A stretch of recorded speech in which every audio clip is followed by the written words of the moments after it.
Let's talk about a real head-scratcher happening in the Indian state of Meghalaya. Billions have been poured into its education system, but what's hiding behind all that spending? Well, it's a pretty shocking failure, and we're going to break it down. So let's just dive right into the heart of this mystery with one single staggering number.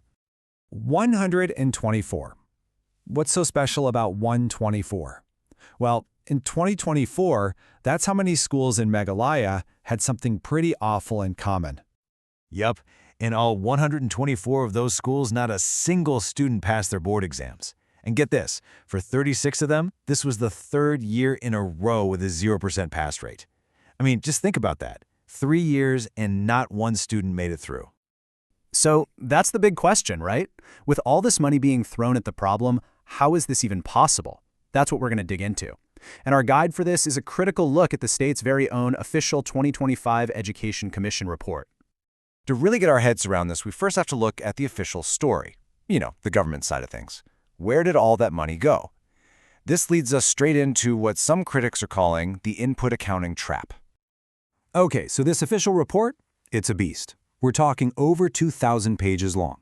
And it's just packed with lists of all the stuff they've done, all the inputs. Thousands of new classrooms, huge budgets for teacher training, new curriculum rollouts, you name it. The whole focus is on what's being poured into the system.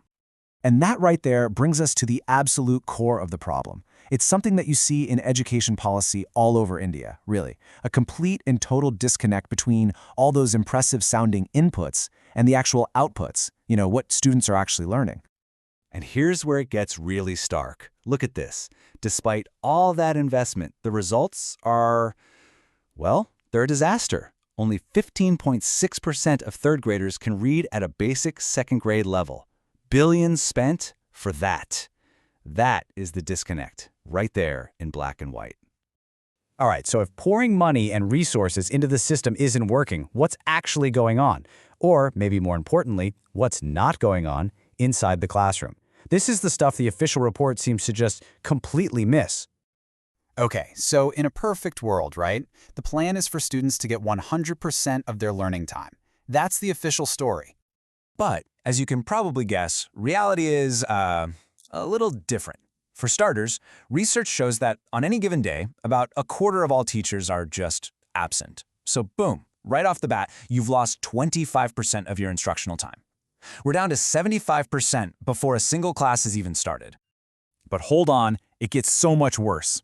Of the teachers who are there, who actually show up to work, studies find that only about a quarter of them are actively teaching. So when you do the math on that, the actual effective learning time just plummets to a catastrophic 19%. Think about that. A whole school year boils down to barely 2 months of real teaching. And on top of all that, the system is sending completely mixed signals.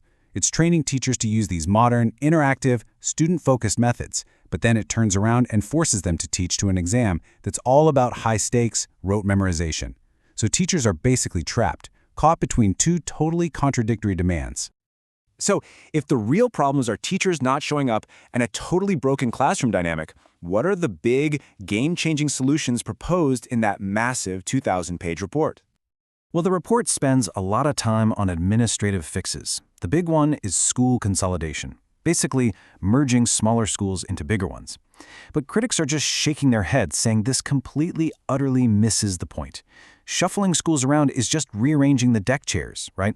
It does absolutely nothing to fix what's actually happening, or not happening, inside the four walls of the classroom. And a critique to the report puts it perfectly. It says the state's strategy is like rearranging furniture while the house burns. It's a lot of activity, it looks like you're being productive, but it does nothing to stop the actual crisis. Which brings us back to the one thing that should be the absolute non-negotiable goal of any education system. You know, there's that old saying in management, what gets measured gets done. Well, in Meghalaya's elementary schools, they have 114 different official indicators to measure quality. But here's the kicker. Out of all 114, only 2 of them actually measure whether or not students are learning anything. And that's the final takeaway, and it is, well, it's pretty damning. The entire system is meticulously designed to track administrative stuff, where teachers are, how money is spent, if policies are rolled out. But the actual outcome, the entire reason the system exists, learning, is treated like it barely even matters. And that leaves us with one final, pretty provocative question to think about.